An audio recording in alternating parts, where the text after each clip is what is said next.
राधे राधे भक्तों, मैं कविता त्रिपाठी अपने चैनल में आप लोगों का स्वागत करती हूँ। आई होप आप सब अच्छे होंगे और मैं भी अच्छी हूँ। तो देखिए, जैसा कि आप लोगों को पता है, कार्तिक मास प्रारंभ हो चुका है। और कार्तिक मास में मैंने मतलब वीडियो डाली थी कि हमें मतलब क्या क्या चीज़ें करनी चाहिए। तो दूसरी वीडियो मैं लेकर इसलिए आई हूँ क्योंकि ऐसे कुछ कार्य ऐसे हैं जो कि हमें मतलब, वैसे तो देखिए कार्तिक मास के बहुत नियम हैं, लेकिन कुछ चीज़ें ऐसी हैं जो हमें ज़रूर से ज़रूर करनी चाहिए। अगर मेरे द्वारा बताई गई इन चीज़ों में से कुछ ना कर पाए तो कोई एक चीज़ जरूर कीजिएगा। आज मैं आप लोगों को बताऊंगी कि ये 7 कार्य आपको कार्तिक मास में अवश्य ही करने चाहिए। तो चलिए देर ना करते हुए वीडियो शुरू करते हैं। तो देखिए, कार्तिक मास के 7 कार्यों में सबसे प्रथम जो कार्य आता है वो आता है दीपदान। कार्तिक मास में मतलब कार्तिक मास की महिमा का बखान नहीं किया जा सकता। इस मास में राधे कृष्ण, राधा जी और भगवान प्रभु वासुदेव इस मास में बहुत अनंत लीलाएं मतलब इतने प्यारे प्यारे लीलाएं की हैं ना कृष्ण भगवान ने, कि मतलब क्या ही कहना। इस मास को दामोदर मास भी कहा जाता है। और दामोदर मास क्यों कहा जाता है? जो वो लीलाएं जो की थी भगवान ने, कि जो यशोदा मैया ने उन्हें मतलब ओखली से बांध दिया था, वह मतलब इन सब लीलाओं का जब मतलब पाठ करो, पढ़ो, चाहे इन लीलाओं को टीवी में देखो, तो इतना मतलब आनंद आता है कि एक भगवान अपने मतलब भक्त के इच्छानुसार क्या क्या नहीं करते हैं। और इसी मास में, कार्तिक मास में, भगवान ने मतलब गोपाष्टमी आता है, भगवान को गोपाल नाम भी इसी महीने में मिला था। और मतलब बहुत बहुत अनेक लीलाएं हैं। और देखिए, कार्तिक मास आरंभ होते ही करवा चौथ आती है, और व्रत त्योहार, दीपावली, धनतेरस, ये सब कार्तिक मास में। देव उठनी, देव प्रबोधनी एकादशी आती है। भगवान प्रभु 4 महीने की निद्रा से जागते हैं। तो इस मास के महत्व का मतलब बखान नहीं किया जा सकता, इतना महत्व है इस कार्तिक मास का। तो चलिए, मैं 7 कार्यों में सबसे पहला कार्य आप लोगों को बताती हूँ। पहला कार्य है दीपदान। हमें मतलब कार्तिक मास में दीपदान की इतनी महिमा है, इतनी महिमा है कि मतलब हर घर में दीपक जरूर जलना चाहिए कार्तिक मास में। वैसे तो मतलब हमारे सनातनी में हर घर में दीपक जरूर जलता है, और कार्तिक मास में हमें विशेष दीपक क्या जलाना चाहिए वो भी मैं आगे आपको बताऊंगी। तो देखिए, सबसे पहले आपको दीपदान कहाँ कहाँ करना है। 8 जगहों पर बताया गया है हमारे शास्त्रों में कि हमें कार्तिक मास में 8 जगहों पर दीपदान अवश्य करना चाहिए कार्तिक मास में। पहली जगह है तुलसी। आपके घर में तुलसी, आपने क्यारी है आपकी तुलसी की, तो आप डेली दीपदान करते होंगे, लेकिन कार्तिक मास में आप जरूर दीपदान कीजिएगा। दूसरी जगह है पीपल वृक्ष। पीपल वृक्ष आपके आसपास हो चाहे ना हो, कहीं मतलब दूर ही जाना पड़े तो कभी कभार मतलब पीपल वृक्ष में आपको जरूर दीपदान करना चाहिए। और दीपदान के मतलब, और तीसरा जो वृक्ष है वो है आंवले का वृक्ष। आंवले के वृक्ष में आपको जरूर दीपदान करना है। उसके बाद आता है बेल वृक्ष। बेल वृक्ष के नीचे भी आपको कार्तिक मास में दीपदान करना चाहिए। और देखिए, बट वृक्ष, बट वृक्ष के नीचे भी कार्तिक मास में हमें दीपदान करना चाहिए। अब ये तो मैंने वृक्षों की बता दिया आप लोगों को, लेकिन मैं ये बता देती हूँ, कार्तिक मास में घी का दीपक जलाना चाहिए या तिल के तेल का, किसकी महिमा ज्यादा बताई गई है कार्तिक मास में। तो देखिए, कार्तिक मास में तिल के तेल का दीपक की महिमा बहुत अधिक बताई गई है। मतलब तिल के तेल का ही दीपक हमें जलाना चाहिए कार्तिक मास में। आप जो मतलब किसी वृक्ष के नीचे, घर की चौखट पर दीपक जलाते हैं, मंदिर में दीपक जलाते हैं, तो आप अधिक से अधिक तिल के तेल का दीपक प्रज्वलित कीजिएगा।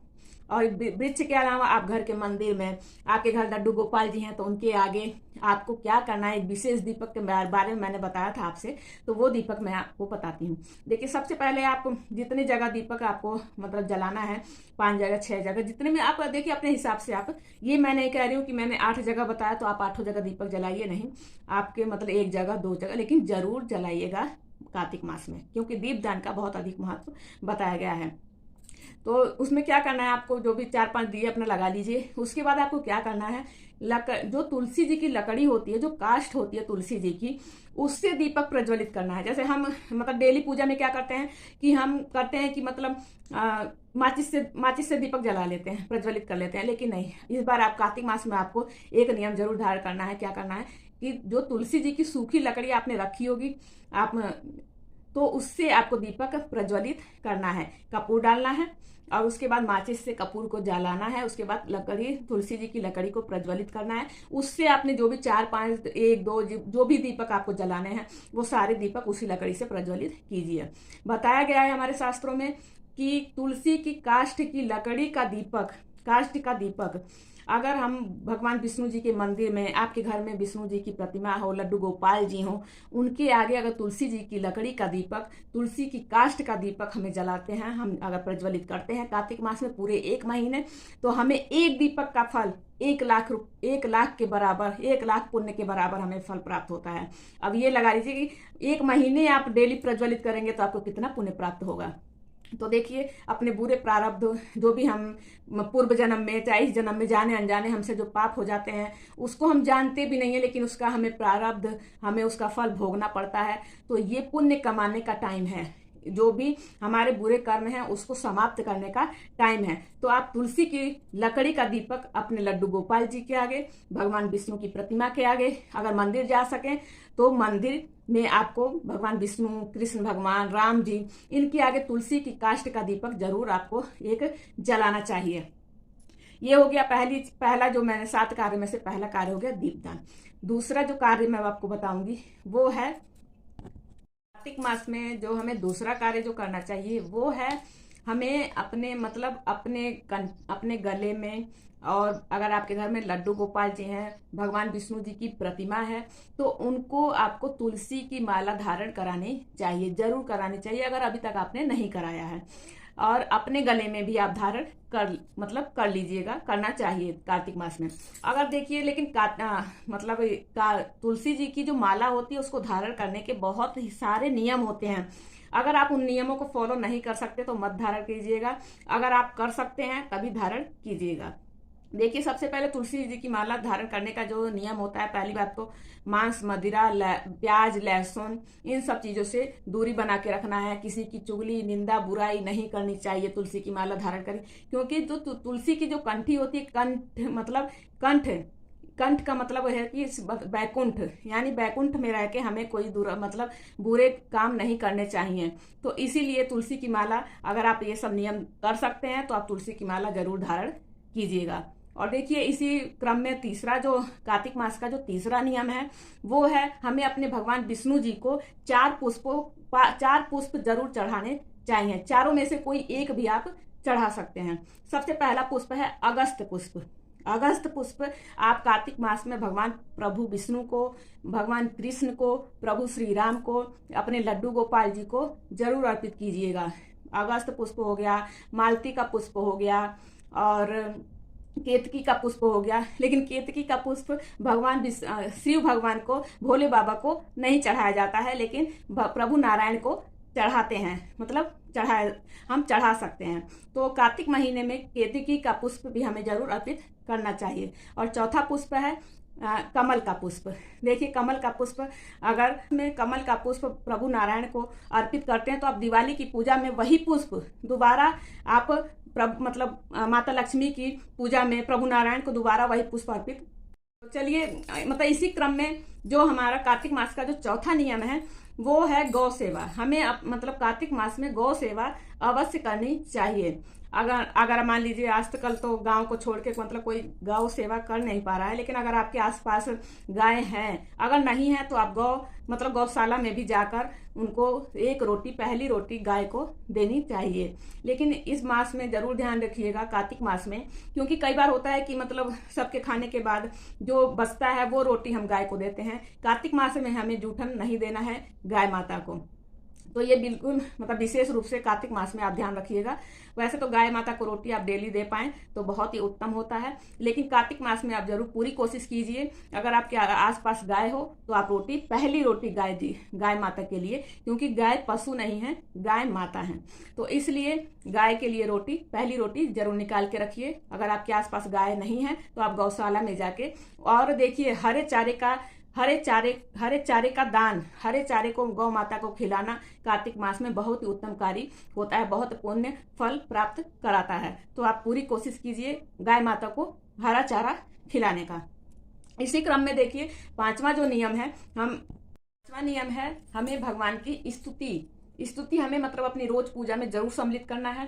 वो स्तुति देखिए नरसिंह भगवान की मतलब कीजिएगा तो बहुत ही उत्तम रहेगा। उनकी स्तुति अगर आपको स्तुति संग्रह में मिल जाए तो जरूर कीजिएगा, और नहीं तो विष्णु सहस्त्र नाम का पाठ तो सर्वोत्तम है, उसे तो मतलब हमें हमेशा ही करना चाहिए। लेकिन कार्तिक मास में आप अवश्य पूरी कोशिश कीजिएगा। और हो सके तो विष्णु भगवान के 1000 नामों का जाप, अगर आप कुछ भी नहीं कर सकते, अगर मान लीजिए ये स्तुति संस्कृत में है, अगर हो सके तो हिंदी में पढ़िए। अगर हिंदी में भी नहीं पढ़ सकते तो आप क्या कर सकते हैं, ओम नमो भगवते वासुदेवाय, ये मंत्र आप जितनी माला हो सके अधिक से अधिक माला का जाप कर सकते हैं। क्योंकि इस मास में किए गए अगर आप 1% भी करते हैं ना तो इसका 100% रिजल्ट आपको फल प्राप्त होता है। तो इस मास में हमें मतलब पूरी कोशिश करनी चाहिए कि हमें अच्छे आचरण से और अपने मतलब अपना तन मन सब अपने प्रभु के चरणों में हमें समर्पित कर देना है। इस महीने में आप बिल्कुल ध्यान रखिएगा, क्योंकि ये बहुत ही पावन महीना है। और इसी क्रम में देखिए जो छठा जो हम मतलब कार्य करना चाहिए वो हमें कार्य करना चाहिए कि अगर आपके मतलब जो आपके घर शिवलिंग हो, अगर मतलब आपके घर अगर आपने शिवलिंग रख रखा है और ठाकुर जी हैं आपके यहाँ, मतलब ठाकुर जी शालिग्राम, उनको ठाकुर जी भी बोलते हैं, तो शालिग्राम, तो इन मतलब दोनों जनी को हरि और हर को एक साथ करके आपको अभिषेक करना है। अभिषेक आप पंचामृत से कर सकते हैं, गन्ने के रस से कर सकते हैं, और मतलब अभिषेक करना है आपको विधिवत इन दोनों जनी की एक साथ पूजा करनी चाहिए। तो उसका क्या कहना, मतलब उसके तो फल का मतलब बखान भी नहीं किया जा सकता।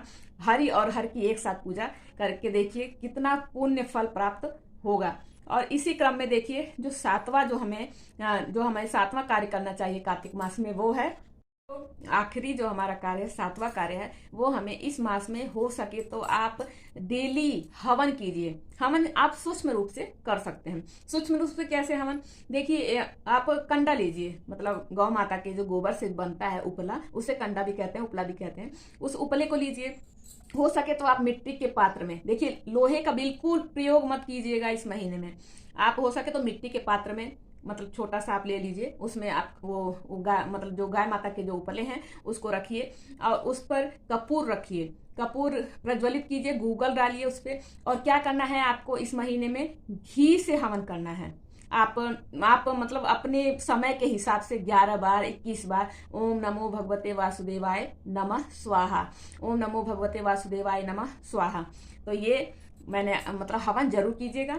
ये 7 कार्य मैंने आप लोगों को बताया कार्तिक मास में। आप जब सातों नहीं कर सकते तो कोई 2 कार्य तो जरूर कीजिएगा, पूरी कोशिश कीजिएगा।